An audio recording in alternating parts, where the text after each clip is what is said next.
दृष्टिपुंज eye hospital, जहां doctor Satyaprakash Tiwari जैसे अनुभवी डॉक्टर बनेंगे आपका विश्वास। रूपसपुर नहर ओवरब्रिज के उत्तर, विश्वेश्वरैया नगर, गोला रोड पेट्रोल पंप से 500 मीटर पूरब, ईशान इंटरनेशनल गर्ल्स स्कूल के पास, Bailey road, Patna. Drishtipunj eye hospital is equipped with world class imported instruments for the treatment of simple and complex disorders of eye. It has a world-class operation theater complex and centrally air-conditioned OPD investigation waiting area. नमस्कार, आप देख रहे हैं breaking Bihar. Arvind Sharma के नाम की घोषणा MLC के लिए करके कहा जा रहा है कि बीजेपी ने मुख्यमंत्री सम्राट चौधरी ने एक तीर से दो निशाने किए हैं। एक, उपेंद्र कुशवाहा को भी बता दिया गया कि यदि आप हमारी बात नहीं मानिएगा या कुशवाहा का नेता सिर्फ सम्राट चौधरी रहेंगे, उपेंद्र कुशवाहा का कद ऐसे भी कम किया जा रहा है। और लगातार जो ये बातें सामने आ रही है विजय सिन्हा प्रकरण के बाद से कि भूमिहार जो है, भूमिहार वर्ग, भूमिहार जाति जो है वह वर्तमान सरकार से नाराज है। वैसे में अरविंद शर्मा जैसे पुराने कार्यकर्ता को टिकट दे करके एमएलसी के लिए जो उनको चुना गया है और तय है कि वो निर्विरोध चुने जाएंगे। वैसे में इस वर्ग को भी खुश करने की कोशिश की जा रही है और कहा तो यहां तक जा रहा है कि अरविंद शर्मा को मंत्री भी बनाया जा सकता है। इन्हीं विषयों पर चर्चा करेंगे। हमारे साथ सुमन कुमार हैं कि क्या उपेंद्र कुशवाहा के बेटे दीपक प्रकाश एमएलसी बनेंगे, फिर से मंत्री बनेंगे या नहीं, क्या कहेंगे सुमन जी? देखिए, आपकी बहुत सारी बातों से सबसे पहले तो सहमति प्रकट करूंगा और कुछ असहमति भी प्रकट करूंगा। सहमति ये प्रकट करूंगा कि अरविंद शर्मा को भेजकर, देखिए लगातार कयास जो लगाए जा रहे थे कि दीपक प्रकाश, मंगल पांडे की जो सीट खाली हुई है उस पर दीपक प्रकाश जाएंगे, क्योंकि उस सीट का कार्यकाल 2030 तक था। लेकिन अब अरविंद शर्मा के तौर पर भारतीय जनता पार्टी ने अपने पुराने कार्यकर्ता को भेजा है और अरविंद शर्मा बहुत लो प्रोफाइल लोग हैं और ये सिर्फ और सिर्फ पार्टी की नीति और पार्टी के पद चिन्हों पर चलने वाले लोग हैं। अभी तक चर्चा में बिल्कुल नहीं थे, अचानक से इनके नाम की चर्चा हुई और मुझे याद है कि भारतीय जनता पार्टी के एक दो नेताओं से जब बात हुई तो कहे कि अरे वही अरविंद शर्मा है क्या। मतलब देख लीजिए कंफ्यूजन किस लेवल पर है और कितने ग्राउंड लेवल के कार्यकर्ता को उठाकर भारतीय जनता पार्टी ने एमएलसी बनाया। तो ये भारतीय जनता पार्टी का यूएसपी है। अब आते हैं बात दूसरी कि विजय सिन्हा के बदले में, देखिए हकीकत तो ये है कि भूमिहार समाज क्यों नाराज रहेगा। एक सोशल मीडिया पर एक हवा भी चलाई जा रही है। ये सबको मालूम है कि पिछली बार 2 सीटें पर उप मुख्यमंत्री भाजपा का था और इस बार जदयू कराने वाला है। तो जदयू ने उप मुख्यमंत्री के सीट पर विजय कुमार चौधरी को तो डाल ही दिया, जो कि भूमिहार समाज के ही है। अब रहा सवाल कि जो मंगल पांडे की सीट थी, यानी जो एमएलसी की सीट थी, चूंकि मंगल पांडे विधानसभा से पहुंच गए तो वो सीट जनरल की थी और जनरल के पास नहीं रह गई। पहली बात ये। दूसरी बात ये कि आपने बड़ी अच्छी बात कही सम्राट चौधरी के बारे में और उपेंद्र कुशवाहा के बारे में। तो देखिए, म्यान जो है एक है तो तलवार भी एक ही ना होगा।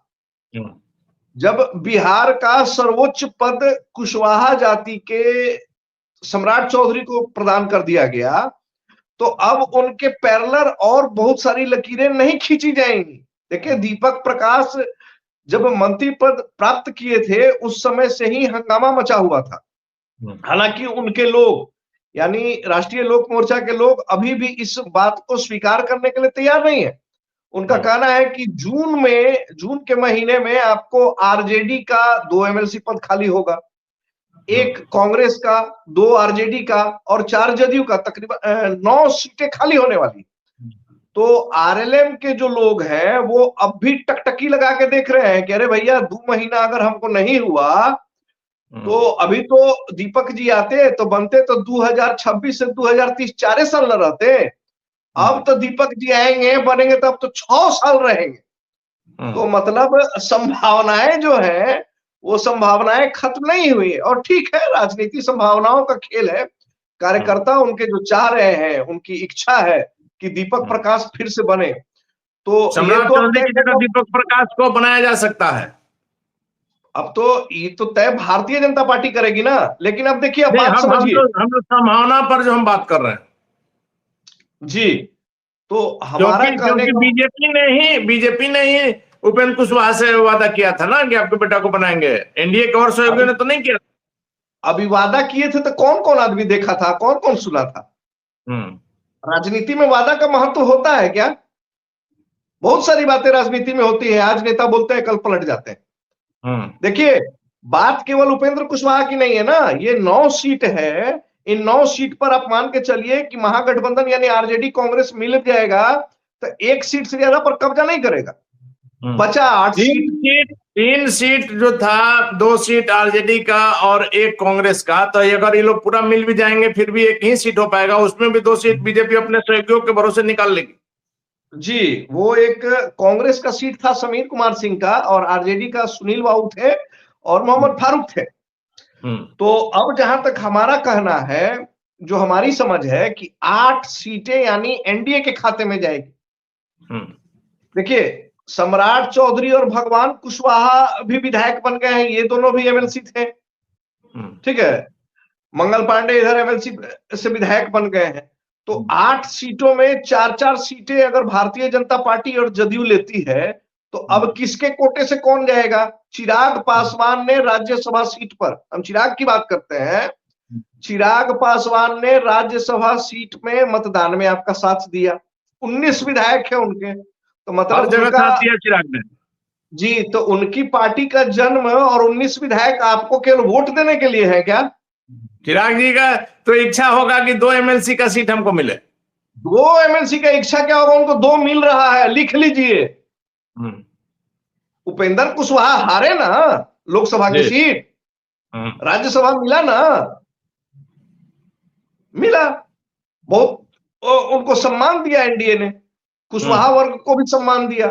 तो मेरा कहने का मतलब है कि अगर 4-5 विधायक लेकर ये लोग सम्मान के पात्र हैं, तो क्या चिराग पासवान 19 विधायक लेकर केवल वोट देने के पात्र हैं क्या? इस चीज को समझिए। एनडीए के 5 घटक दल में तीसरा सबसे मजबूत घटक दल है, तीसरा सबसे मजबूत पार्टी है चिराग का। देखिए, मजबूत पार्टी ही नहीं है। चिराग पासवान शुरू से कहते हैं नरेंद्र मोदी के हनुमान कहे जाते हैं, भारतीय जनता पार्टी के मतलब आंख बंद करके समर्थन देते हैं। ठीक है ना, चाहे साथ में हो या नहीं हो। हाँ बिल्कुल। अरे भगाया गया था बेचारे को, पार्टी टूट गई थी, साइड कर दिए गए थे, लेकिन चिराग पासवान उस समय भी नरेंद्र मोदी की माला जपते थे। तो इस बात को समझना होगा, चिराग पासवान को भी 2 सीट मिलने वाली है, तो 8 में से 2 चला गया चिराग पासवान को, बचा सीट 6। तो अब 6 सीट में जदयू और एनडीए अपने कार्यकर्ताओं को देगा कि उपेंद्र कुशवाहा के सुपुत्र को देगा। देखिए, 1 मंत्री पद देना है।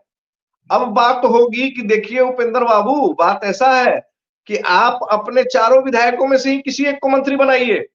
अब आपके बेटे को मंत्री बनाना बड़ा मुश्किल है। देखिए, भाई भतीजावाद, परिवारवाद का आरोप कब तक लालू प्रसाद यादव पर लगा के एनडीए वाले प्रफुल्लित होंगे? बात समझिए। लगातार दीपक प्रकाश के मंत्री बनने से एनडीए सरकार की किरकिरी हुई है। सम्राट चौधरी एक अलग लकीर खींचने के लिए प्रयासरत रहे, तो सम्राट चौधरी चाहेंगे जो शुरुआत है, लग रहा है कि लकीर खींचेंगे। लकीर आप देख रहे हैं ना, 48 घंटे से बिहार में क्या हो रहा है, जैसे को तैसा। जो अपराध कर रहा है उसको पकड़कर उसी के हिसाब से आवाज, मतलब देखिए 2 दिनों तक तो संदेश दिया ही। कल जिस प्रकार से बिहार के तमाम बड़े अधिकारियों की बैठक किया, जिनके हाथ में सीधे सीधे सारा व्यवस्था है, तो सीधा उनको संदेश दे दिया क्या करना है। तो अब इसका असर तो नजर आएगा। जी, तो वही चीज मैं कह रहा हूं कि सम्राट चौधरी कुशवाहा समाज के अभी भारतीय जनता पार्टी ही नहीं, एनडीए के सर्वमान्य सबसे बड़े नेता के तौर पर स्थापित हो चुके हैं। और सम्राट चौधरी और भारतीय जनता पार्टी बिल्कुल नहीं चाहेगी कि उनके पैरेलल कोई और खड़ा हो। उपेंद्र कुशवाहा को जो मान, पूरी तरह सही बात है आपकी, क्योंकि मुख्यमंत्री पद को लेकर के जिस प्रकार से खींचातानी चल रही थी और लगातार जो खबरें आ रही थी कि सम्राट चौधरी सबसे आगे चल रहे हैं, बीच में आपने देखा कई तरह का कंफ्यूजन, जब श्रेयसी सिंह को बुलाया गया और भी कई तरह की बातें सामने आई, लेकिन अंततः सम्राट चौधरी इस दौड़ में सबसे आगे रहे। तो माना जाएगा ना कि अभी सबसे ज्यादा पकड़ जो है एनडीए में सम्राट चौधरी की है। प्रधानमंत्री मोदी और अमित शाह के सबसे विश्वास पात्र बने हुए हैं बिहार के लिए। जी बिल्कुल। दूसरी बात जो मैंने आपको उस समय भी बोला, फिर से कह रहा हूं कि अरविंद शर्मा को भी जो बनाया गया, अभी तो हमने उपेंद्र कुशवाहा का बात कर ही लिया कि भाई उनको पूरी मान सम्मान दिया गया, प्रतिष्ठा दिया गया। उपेंद्र कुशवाहा पुराने नेता हैं, उनको राज्यसभा भी भेजा गया, हारने के बावजूद। हारा ही नहीं, तीसरे नंबर पे उपेंद्र कुशवाहा थे, इस बात को भी याद रखना होगा। एनडीए का प्रत्याशी होकर के तीसरे नंबर पर आप रहे। तीसरे नंबर पर थे, दूसरे नंबर पे पवन सिंह थे। उसके बावजूद उनको मान सम्मान दिया गया, उस मान सम्मान के हिसाब से उनको राज्यसभा भेजा गया। अब दूसरी बात है कि दीपक प्रकाश को नहीं बनाया जाता है तो जो उपेंद्र कुशवाहा की पार्टी के लिए भी अच्छा रहेगा, जो पार्टी में अंदर खींचातानी आप याद कीजिए, तीनों विधायक बराबर गायब ही रहते थे, तो उससे भी निजात मिलेगा यदि अपने पार्टी के किसी दूसरे, अपनी पत्नी को छोड़कर बाकी जो 3 विधायक इनमें से अगर किसी को मंत्री बनाते हैं, खास करके माधव आनंद तो इसके लिए एकदम फिट है। माधव आनंद हो गया, रामेश्वर महतो हो गया, आलोक सिंह को प्रदेश अध्यक्ष बना ही दिया है, तो इन्हीं दोनों में से किसी की संभावना बनती है। अब स्नेहलता जी को बना दिया तो अलग विषय है, लेकिन मैं आपको बता रहा हूं ना कि अब उनको बाध्यता हो जाएगी कि आप चारों विधायकों में से ही किसी एक को मंत्री बनाए। दूसरी बात हम अरविंद शर्मा की कर रहे थे, तो देखिए अरविंद शर्मा जो है बाईकास्ट भूमिहार, विजय सिन्हा जो डिप्टी सीएम थे बाईकास्ट भूमिहार। विजय सिन्हा अपने बेबाक बयानों के कारण, सीओ वीडियो के विरुद्ध कार्रवाइयों के कारण चर्चा में बन गए थे। तो सम्राट चौधरी के पैरेलल एक और लकीर खींची जा रही थी, उनका एक नाम बनाया जा रहा था। विजय शर्मा ने जनता की लोकप्रियता उठाई। अब रहा सवाल विजय सिन्हा ने, तो अब सवाल यह है कि क्या विजय सिन्हा सम्राट चौधरी के अधीन मंत्री पद ग्रहण करेंगे? अगर वो ग्रहण करते भी हैं, मंत्री पद को प्राप्त भी करते हैं, तो कौन सा मंत्री पद देखेंगे? ये भी एक बड़ा विषय है। इसीलिए मुझे लग रहा है मुख्यमंत्री तो आप बनने से रहे, और जी राजस्व भूमि सुधार मिलता है कि होम मिलता है, होम भी जहां तक हम समझ रहे हैं सम्राट चौधरी किसी को नहीं देंगे, किसी को नहीं देंगे। तो अब अरविंद शर्मा की लॉटरी कहीं एक साथ न खुल जाए कि एमएलसी पद भी प्राप्त करें और मंत्री पद भी कहीं उनको न प्राप्त भी बन जाए। तो देखिए निश्चित तौर पर जो अभी समीकरण चल रहा है, सम्राट चौधरी इस प्रकार से एक एक कदम आगे बढ़ा रहे हैं, और वो नजर आ रहा है लॉ एंड ऑर्डर को लेकर के जो लगातार उन्होंने कहा कि पाताल से खोज करके लाएंगे, उसका असर नजर आ रहा है। कल जिस प्रकार से उच्च अधिकारियों के डीएम एसपी आयुक्त की जो बैठक की, उसमें साफ संदेश दिया है, और पार्टी में भी कहा जा रहा है कि एक तीर से सम्राट चौधरी ने 2 निशाना साधा है। उपेंद्र कुशवाहा को भी उनकी हैसियत बता दी, और जो स्थिति है, जो हमारी संभावना लग रही है कि उपेंद्र कुशवाहा के बेटे दीपक प्रकाश को मंत्री नहीं बनाया जाएगा, और वहीं अरविंद शर्मा को जिस प्रकार से एमएलसी का प्रत्याशी बनाया गया, उनकी जीत तय है। और विजय सिन्हा को लेकर के जो भूमिहार समाज की नाराजगी की बातें सामने आ रही है, इसको भी लेकर के सम्राट चौधरी एक तीर से 2 निशाना हम इसी से कह रहे हैं कि शायद अरविंद शर्मा का भाग्य खुल जाए। एमएलसी तो बन ही रहे हैं, और भूमिहारों को खुश करने के लिए उनको मंत्री भी बनाया जा सकता है, क्योंकि विजय सिन्हा तो गृह मंत्रालय उनको मिलेगा नहीं, भूमि सुधार राजस्व मिलता है या नहीं, चूंकि उप मुख्यमंत्री रहे तो उसी हिसाब से उनको मंत्रालय भी चाहिए। और यदि अरविंद शर्मा को बनाया जाता है तो भूमिहारों की जो नाराजगी है वह भी दूर हो जाएगी। चिराग पासवान का भी जो कद है, कहा जा रहा है कि उनको भी 2 सीटें एमएलसी की मिल सकती है। वैसे में क्या कुछ होगा आगे देखना काफी महत्वपूर्ण होगा। फिलहाल बने रहे ब्रेकिंग न्यूज।